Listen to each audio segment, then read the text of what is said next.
Climate change in Florida is not just a hypothetical issue, it's really an existential issue.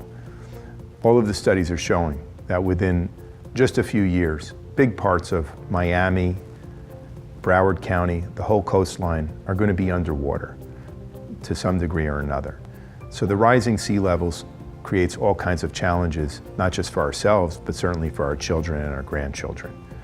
So the question is, how do we prevent more climate change from occurring? And how do we mitigate the effects of climate change and adapt to climate change and rising sea levels?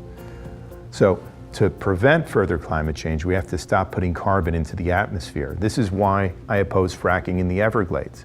This is why I'd like to see a real conversion to an alternative sustainable energy economy, one that's based on solar and wind and renewables. There's no reason that China and Germany should be leading the world in solar. The United States should be leading the world in alternative fuels.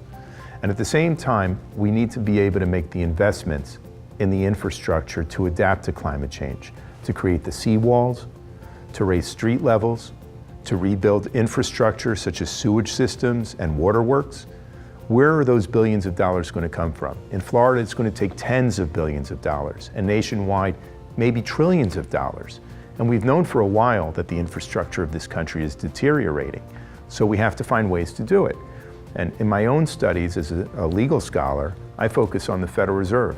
I see how the Federal Reserve responded to the great crisis of the 1930s and 1940s, the Great Depression, where the Federal Reserve actually redirected resources to Main Street, not just Wall Street. We need to have that kind of a Federal Reserve again.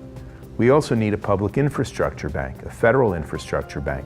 You know, the last two Democratic presidents campaigned for a federal infrastructure bank, and we never got one. And yet almost every advanced industrialized country that has super modern infrastructure has their own infrastructure banks.